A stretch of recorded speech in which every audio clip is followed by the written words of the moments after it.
Good evening, and thank you for coming out tonight. Welcome to the Hamtramck Public Library, and thank you to the Public Library staff for hosting this meeting tonight. For those of you that I haven't met before, my name is Jason Friedman. I'm with the city's Community and Economic Development Department, and we're here tonight to discuss the upcoming process to completely rewrite the city's master plan. And I think most of you know the typical master plan includes things such as projecting land use and looking at infrastructure improvements and plans, public facilities, things like that. And we're trying to do a little bit more than that with this master plan. We're also looking at implementing a arts and cultural plan along with a parks and recreation plan. We've been working with the school district and the facilities director on that as well. So we're excited to get that piece included as well. And along with a comprehensive economic development strategy, really to look off some of the businesses that we have now, some of our strengths and weaknesses, and look at what we can do to really build off of that and attract new businesses and help our existing businesses grow, taking advantage of programs that are out there already. So the opportunity we have here to do the master plan, we're fortunate to be part of the Cities of Promise program, and a significant cost of this master plan is being funded by the state of Michigan. So we're really lucky to do that, and because of that, we were able to really be picky with the consultant group that we're going to be working with, and we're fortunate to have the folks from Interface Studio. They're the lead consultant on this project, and they're working with a team from Anderson Economic Group and with Sam Schwartz Engineering. So without further ado, I'm going to bring up Mr. Scott Page, and he's going to tell you a little bit more about the process and really how you can become involved. And you'll hear us say that throughout. You know, we really want to make sure the full community, stakeholders, everybody's involved, and you'll have plenty of opportunities to do that. Hopefully you'll sign in at the back table there so we can send information directly to you throughout the process. And there's also information on the city's website, the Downtown Development Authority's website, and then we have a Facebook page that'll include information as well. City of Hamtramck Master Plan Update fan group. So with that, welcome, Mr. Page. Thank you.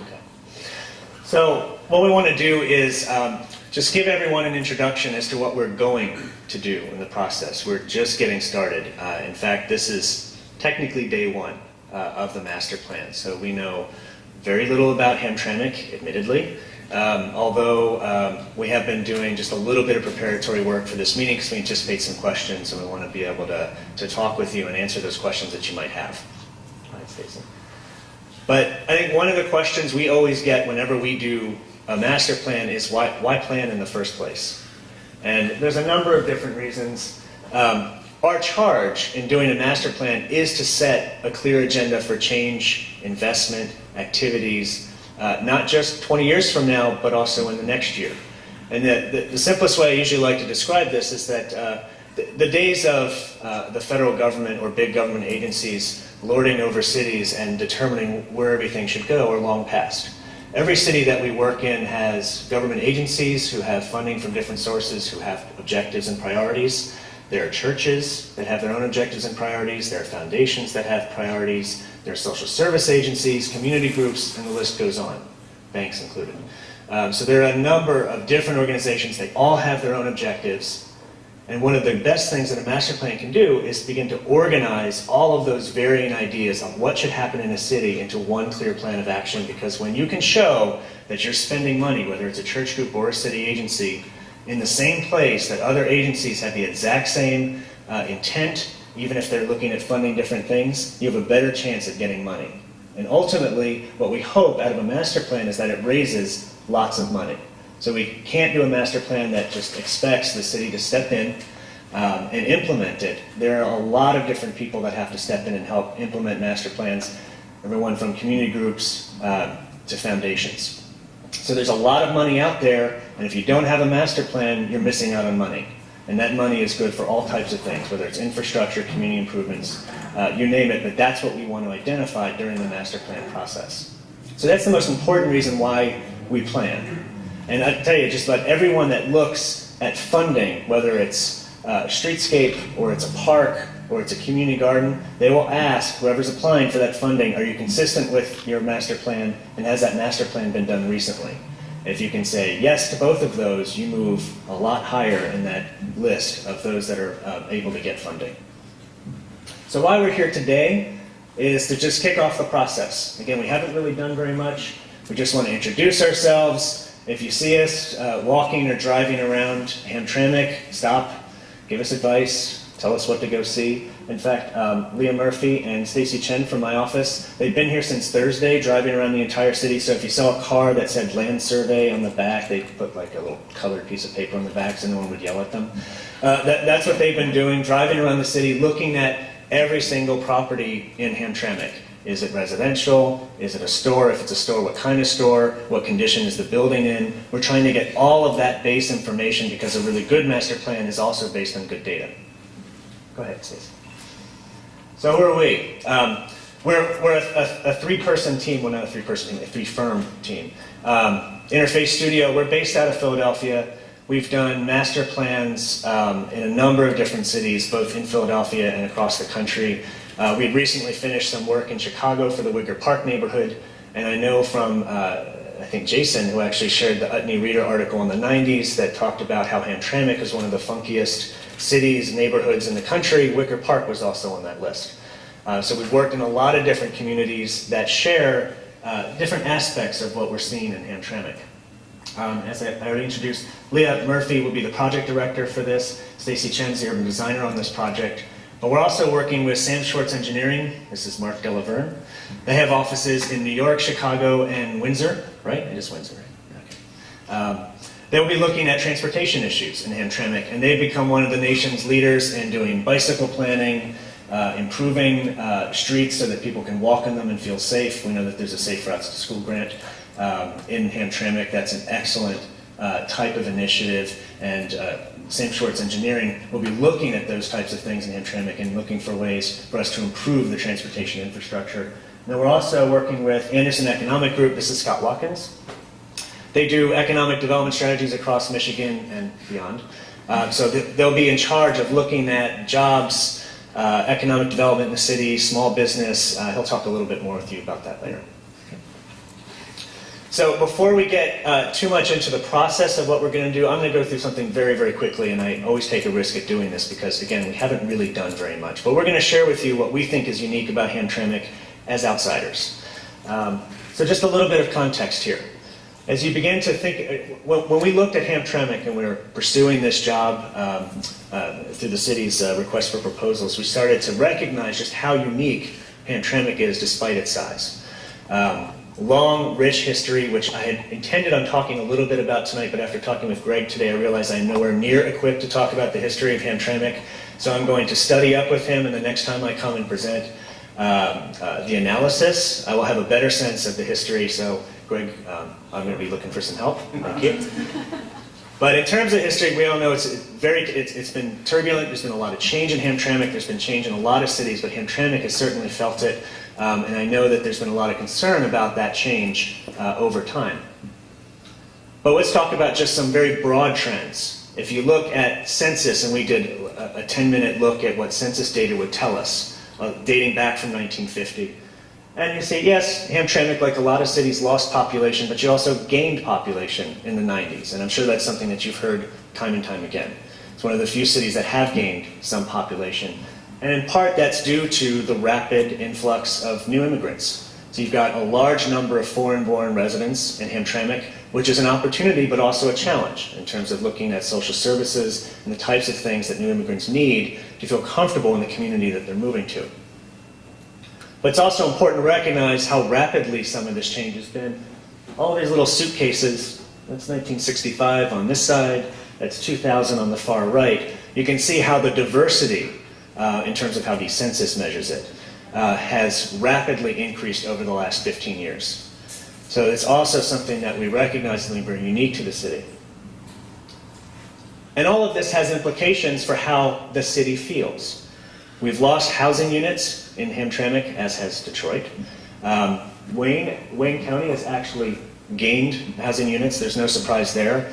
in the 60s and 70s when people left cities, and this wasn't specific to Detroit, they all moved to the suburbs, so you get a redistribution of the same population, in which case you have some population loss. What we find really interesting about some of this, and again, this is like just first observations for us, is that when you talk about population and household loss in Detroit, this tilted aerial shows what Detroit looks like. It looks pretty barren. But the next one actually shows what Hamtramck looks like. So despite the fact that you've lost some households, despite the fact that you had a period of population loss which has since turned, you've got very much a village-like character, tight grid of streets, walkable streets. It's a really, really unique place, and it's still very dense, and it feels active, and those are all assets that we think are really amazing to Hamtramck, despite the 50-year trends. So we have a 2-mile city of Hamtramck. And what we haven't talked about yet is all of the social aspects, the people. And that's the thing that really makes Hamtramck, we think, already the most unique. So we have so many different things happening in 2 miles. Art scene, music, culture, food. We're still getting acquainted with the food. Leah and Stacy know it a lot better than I do. But I'm looking forward to eating some of it. But there's an amazing amount of really unique and identifiable things to Hamtramck that we're looking to build the plan around. So that's just kind of the broad brush context, or at least how we see at least the kickoff of the project. You can tell me how wrong I am after we're done, but go ahead. What I want to do is ask Leah to come up and just walk you through a good chunk of the process, what we're going to do and when, because it's important that you have a very clear expectation of how the plan's going to happen and how we're looking for your involvement, because the most important thing for us is that there is public involvement. And I think that's one of the reasons we were hired to do this job. It's one of the reasons we're usually hired to do this work. Public involvement for us is absolutely critical. So, Leah? Hey everybody, I'm Leah. And like Scott said, I'm going to take you through our process and show you some examples from other plans we've done, just to give you a sense of what's ahead.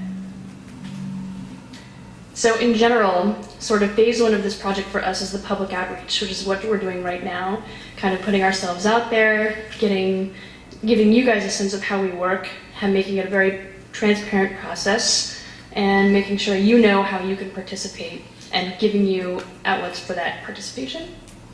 And once we have gathered enough data to put together some existing conditions and analysis, we will put together our research into a presentation, bring it back to Hamtramck and show you what we think, and also see if there's anything we missed from you. And there will be a schedule later on so we can explain all this. And then in phase 3, that's when it's the action phase, when we take the plan itself and we figure out how to turn it from a plan into reality and make change happen in Hamtramck according to the plan. So first we're going to talk about the public outreach a little bit. So there will be many meetings after this one. This one's just a kickoff, preliminary meeting for us to introduce ourselves. But after that, we'll be bouncing a lot of ideas off of you, getting more information from you, having a variety of activities. These are, can we go back one more? In this, we're showing some of the activities we've done. To this one up here is we have an exercise where we have these postcards from the future. And we give you all a postcard and tell you to tell us what Hamtramck will be like, for instance, 20 years in the future, what you would like to see happen in terms of changes. That's just when we do some mapping exercises. We also like to go out into the world and have you guys point out to us what you think are problems or opportunities or your favorite spots or trouble spots or whatever on walking tours, which we definitely will plan on having in Hamtramck. This is from a recent project we did in Philadelphia where we handed out a bunch of stickers. Some were yellow and some were orange. The yellow ones were so that people could just call out a place, point to a place and say, I have something to say about this place and this is what that thing is. And these are all very place-specific things that, the very detailed information that you guys have that's harder for us to collect as outsiders. And then the orange stickers were used to for people to give their ideas for changing a place. I think this place could really benefit from this kind of change. And the people who did this exercise with us put the stickers directly on a map. So then we had the map with all the stickers and all the comments and all the ideas, and we can really absorb all that information and integrate it into the plan. So we're planning on doing a similar thing like this with a map that we will bring at a future meeting, and also have a digital version of this map on the web.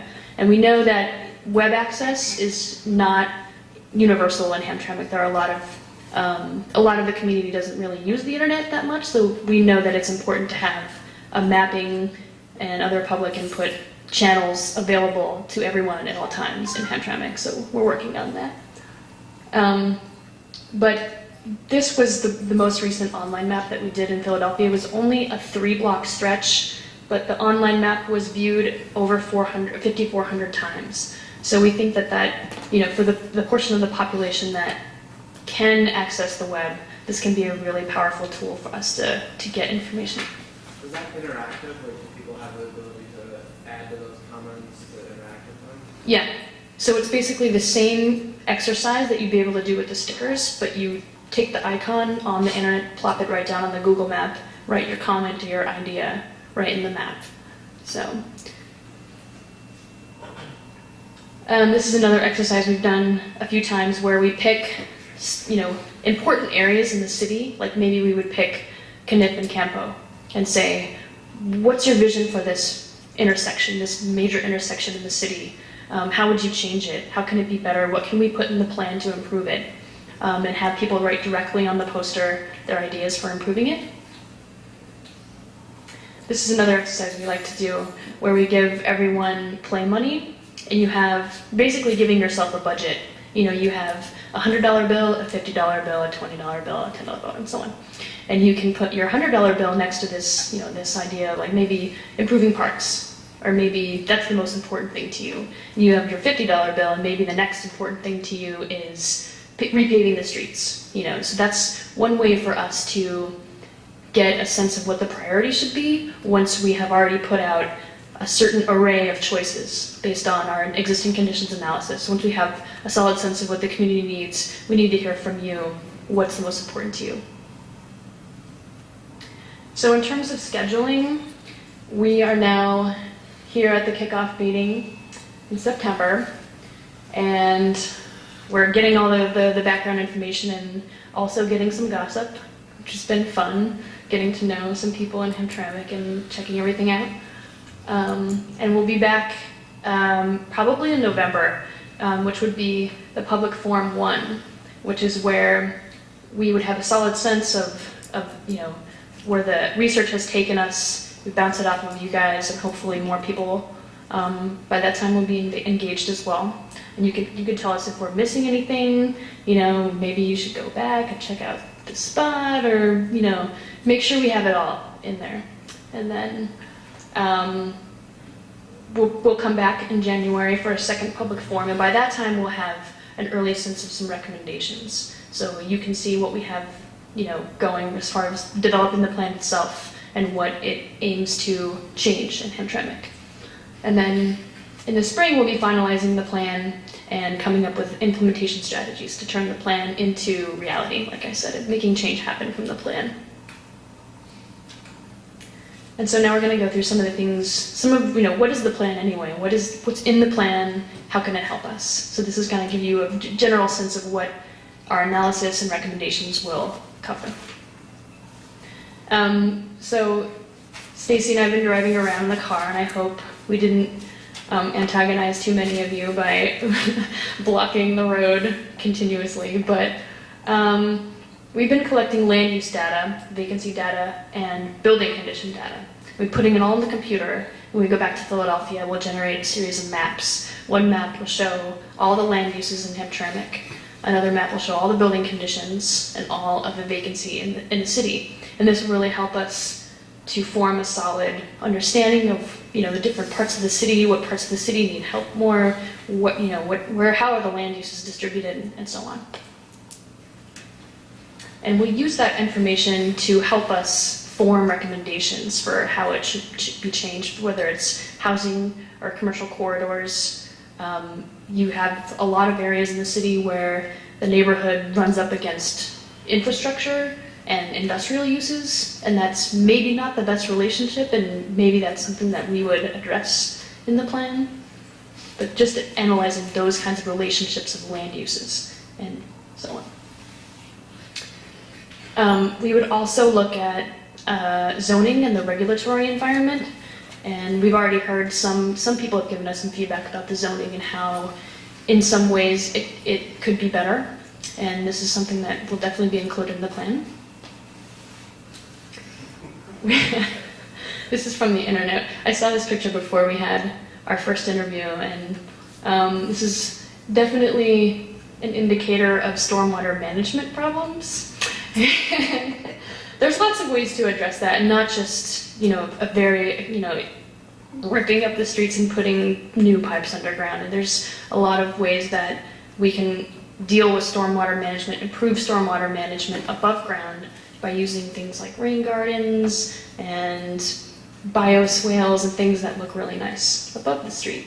So that's something that we'll look at in Hamtramck, especially because we know there's a problem with that here.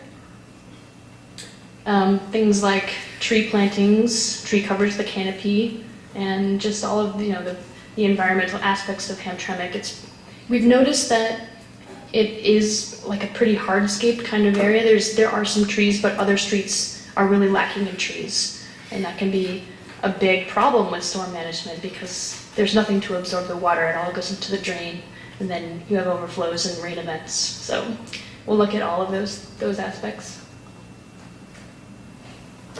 And this is Mark, Sam Schwartz. He's going to talk to you a little bit about the transportation components of the plan. So I'm Mark. I'm the engineer, as you can tell by the fact that I'm wearing a tie. No one else up here is. I also don't have a jacket on, so you can have that on me. We'll be handling the transportation portion of the project. So much like Interface and Anderson Economic, our first phase is just data collection.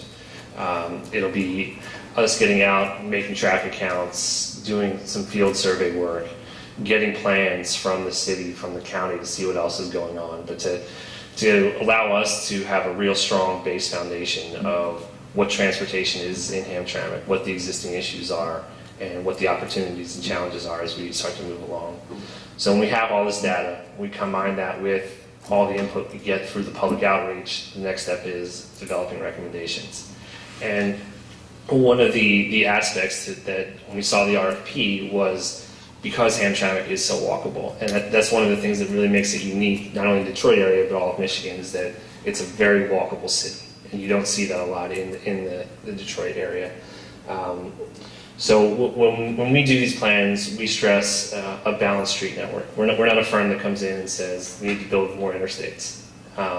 We talk about restoring balance to the streets, whether it be pedestrians, bicyclists, transit users, but to make it so that the street system is able to be used by all users, not just cars. So that could be bike lanes, roundabouts, improved crossings. Looking at vehicle safety as well, we're very strong proponents of making the street systems as safe as possible as well. So we'll come up with a lot of recommendations, but both in the short term and the long term. Transportation improvements can be extremely expensive, even if it's just going out and putting some bike lanes. That requires going out and repaving the road, which you need money for. So we don't want to just come up with plans saying, find $20 million and you can do all these recommendations, because that doesn't make any sense, especially in today's economics environment. So we'll come up with a lot of short-term recommendations that can make some statements to say this is where the city of Hamtramck's going, and start to build up to those long-term recommendations that are a little bit cost there. And this is just oh, geez Louise.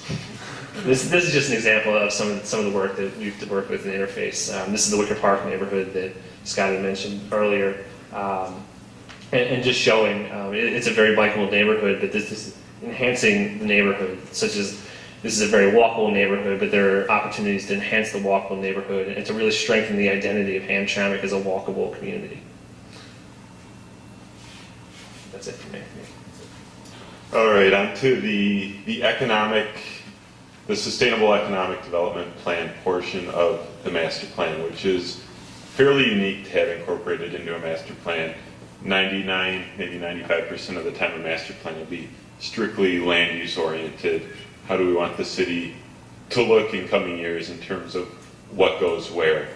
But times as they are, and news as it is, and the state of Michigan as it is, the city's to be commended for taking and involving economics and economic development into the master planning process and bring it all together. So as you'll see up here, we have two elements of this. We've got the commercial and the residential assessment, and we also have the jobs in the industry assessment.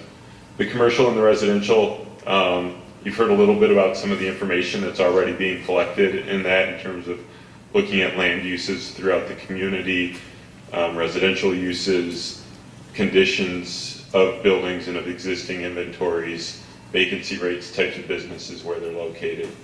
And then in terms of the jobs and industry, we're going to look at who the major employers are in Hamtramck, who they employ, where those people are coming from, and also who the major employers are throughout the area. Being somewhat of a bedroom community, an island surrounded by Detroit, a lot of your residents live here, work elsewhere. We want to find out where they're working, what type of work they're doing, what their skill sets are. And then we'll also want to do an inventory of the economic development assets that you have as a community, things that help promote growth, provide entrepreneurship training, provide job and career training. Wayne State University, the community college programs, a lot of the schools and training centers are obviously big economic development tools in terms of worker training and preparing your workforce. So we'll bring all of that together, and then we'll really lean back on that key term, sustainable. We want to put together an economic development strategy that Hamtramck can carry out and can execute, regardless of what happens with the state of Michigan, local revenue sharing arrangements, things going on in Wayne County and the broader Detroit, Metro Detroit area community. We want things that you can execute without having to rely on certain other things falling into place throughout the state or throughout the greater area to have happen. So a lot of that will come down to,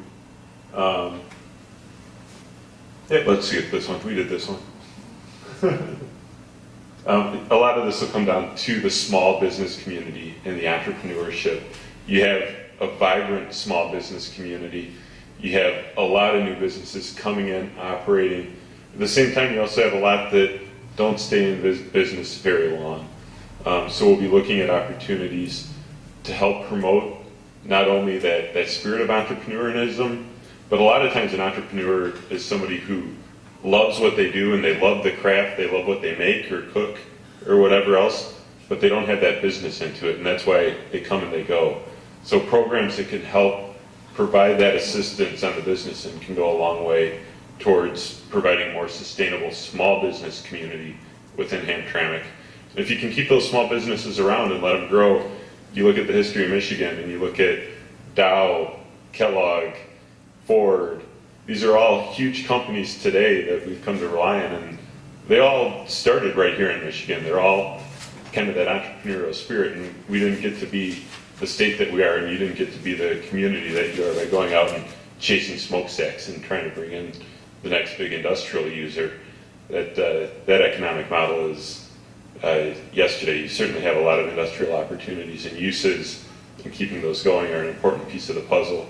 But making sure you're planting the seeds for tomorrow's businesses too is an important part of it. So we'll turn it back over to Scott to wrap it up. Yeah, thank you. All right, so let me summarize where we are so far. For us, public outreach is absolutely critical. We do that in a number of different ways, and you will see a lot of us. And it is paramount that as many people in Hamtramck are involved as possible. In part, that's because some of our best ideas aren't really our ideas. They come from the community residents that we've worked with. So we get inspired by those that live in these places, that care deeply about where they live, much like people care deeply about Hamtramck. Those ideas find their way into the plan, and it's all important because we get to the last step, which is defining how you turn the plan into reality. The easiest way to get plans implemented is to have broad-based support. So people see that their ideas are in the plan and they're committed to working towards seeing those ideas become a reality. The picture in the background here was actually in Camden, New Jersey. People had an idea for a community garden. They were up and building this as we were changing draft to final on the plan. So they were moving very, very quickly. And so the last step for us is to identify those short-term projects, whether it's a garden, whether it's public art, whether it's something transportation related that's low cost, things that can be done in the next year to make sure that the momentum that we build during this planning process is sustained and that people are really engaged and committed to making the plan a reality. So the action plan for us is really, really critical. This is actually some things they did with kids in Camden as well, some rain garden, public art on rain garden. Again, really simple idea.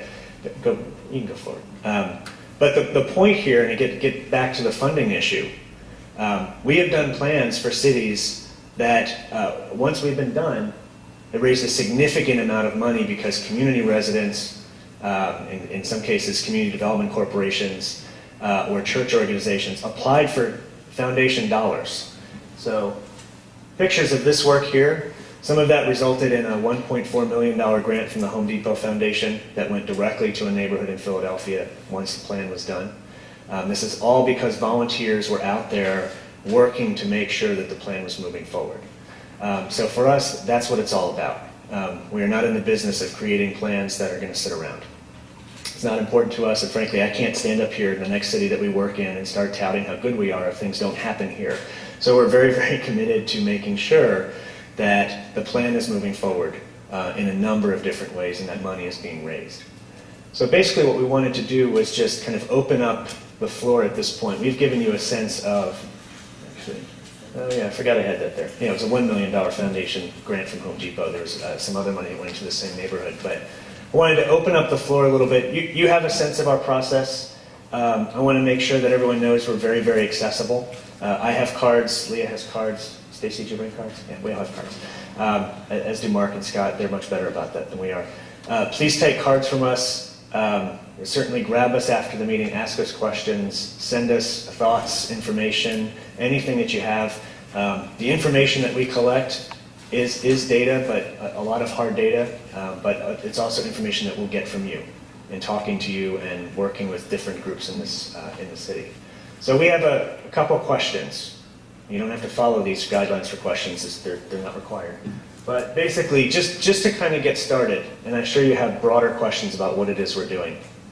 We thought it might be a good exercise to have people in this room tell us what Hamtramck is now in one word or phrase. If we limit people to one word, they usually get a little stuck, and I don't blame them. It can be as negative or as positive as you like.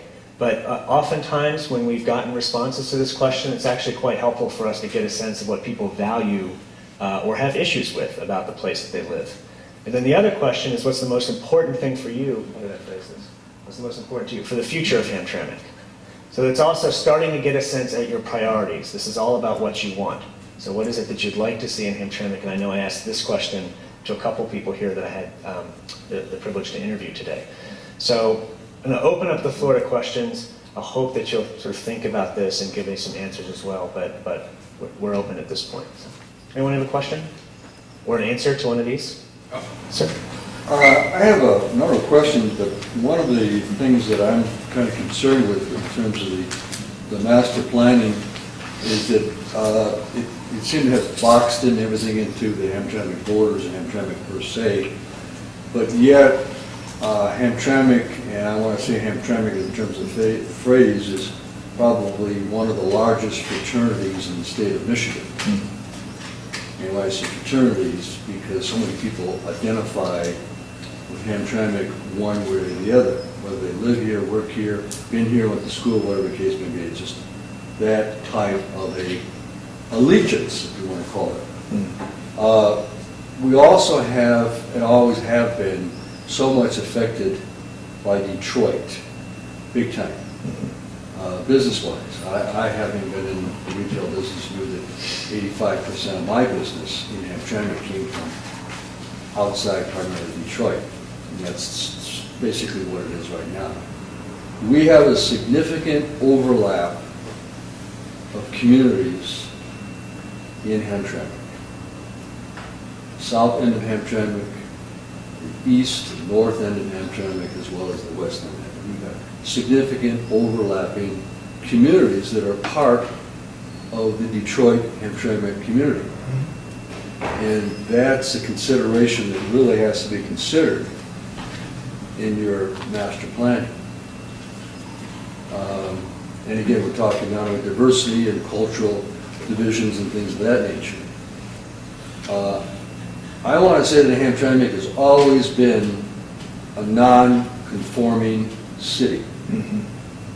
That's basically how it originated and was created in its boom days. The past couple of decades, we have seen this attempt to make Hamtramck a conforming city. Maybe like Ferndale or Royal Oak or Suburbia. And that just doesn't work. Sure. And I hope that you would see that, identify that we still need to maintain that uniqueness, and uniqueness is part of being a non-conforming city. Completely agree. In fact, the fact that Hamtramck is fiercely independent is one of the things we're most attracted to about the city. But to your point of looking beyond the boundaries of Hamtramck, absolutely. We don't do planning in a vacuum. We're going to have to look at Detroit. And in fact, in the 4 interviews I've had today, I've already heard mentions to a number of communities outside of Detroit that have very strong ties to Hamtramck in specific ways. So I need to think about the best way to reach out to those communities in meaningful ways, such that we can get some of that information and perspective on Hamtramck, because they obviously, in a lot of cases, are coming back to Hamtramck for a number of different things, and they have strong family ties. So completely agree. We will be looking very contextually at Hamtramck. Can I just ask if you guys could introduce yourself? Yeah, please. Yeah, sir. Yeah, Bob Zwolak, former elected official and also past president of Chamber of Commerce, involved in those areas, and Great. also former in the retail business. Thank you, Bob. I appreciate it. I'm Tom Servanac. I'm the Executive Director of People's Community Services. We operate our Hamtramck Neighborhood Center on the south end, and we have a small senior citizen daycare center across the street. I've been involved in a few of the master plan processes through the years, and sometimes I see what happened with other planning processes. It's like they reinvent the wheel and kind of don't reference to what was talked about or really done in the past. And I'm just wondering how much you're going to be looking at those past plans to see perhaps and develop a continuity with this.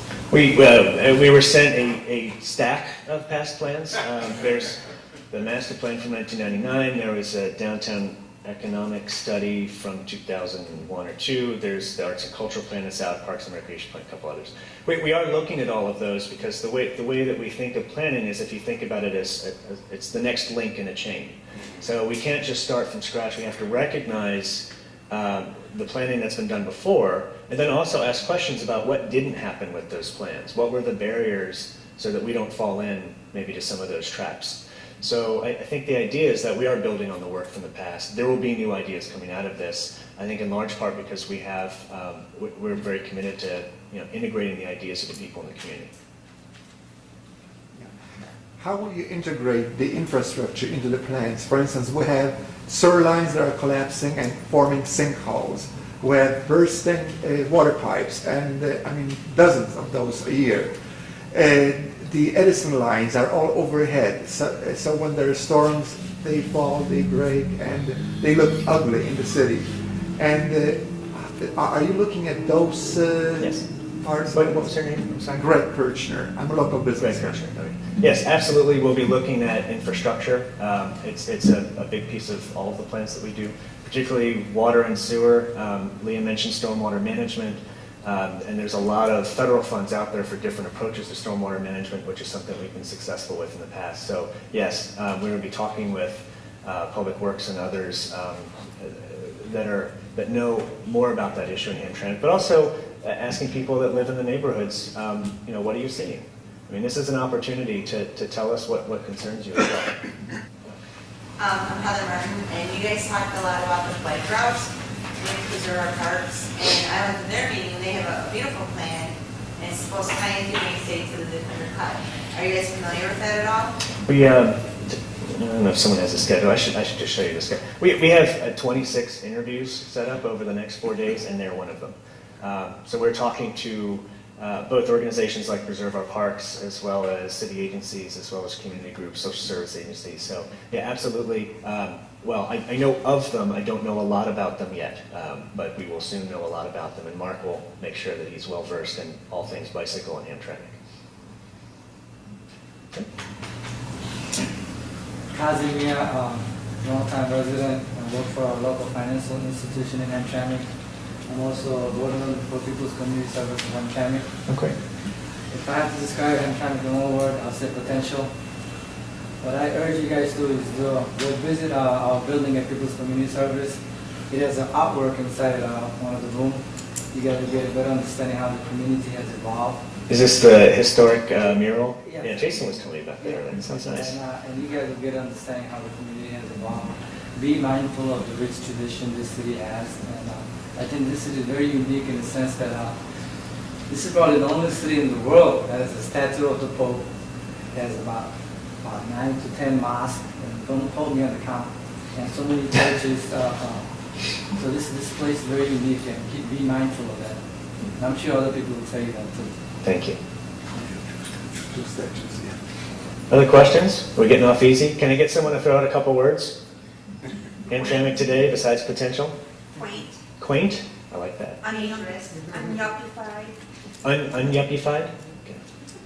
Others? They would keep it that way. Crime? Any others?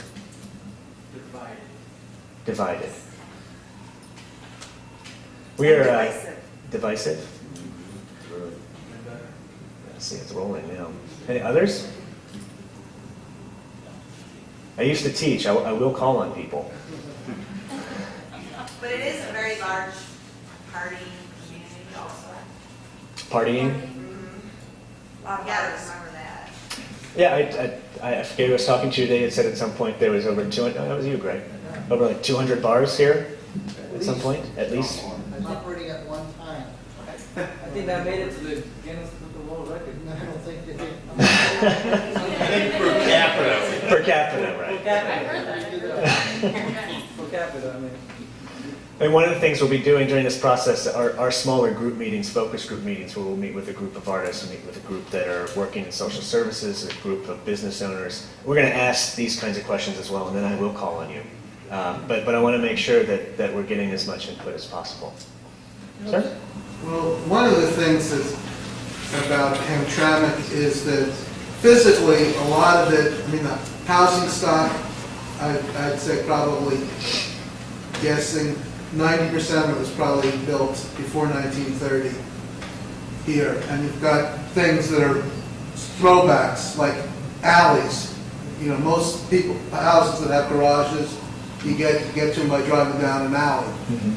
You take your trash out to the alley to get it picked up. But then you've got, on the other hand, this immigration, people coming from all over the world, so sort of the contrast between the 21st century and the 20th century, early 20th century here. And we just had the biggest cultural event of the year in Hamtramck, which it's diversifying a little bit, but still has a lot of aspects of the tradition of Hamtramck as a heavily Polish city, and that's part of the tradition, part of the reason some people come here, but it doesn't have a whole lot to do with the reality of today. Great. And your name is? Gary Borders. Okay, thank you. All right, so in the interest of keeping it right on time, I'd like to give everyone a homework assignment. If you work in an agency, city or nonprofit or other, but please tell everyone that you work with that this is going on. If you're a resident, please tell at least 2 neighbors that this is going on. We would like, as the process moves, for this crowd to get significantly bigger. And thank you all for coming. This is a great turnout for a first meeting, but we want the end meetings to be packing this house or whatever house we happen to be in at that time. So please tell everyone that this is going on, encourage them to contact us, and we'll make sure we leave information behind so that you can reach us at any time. All right. Thank you, everyone.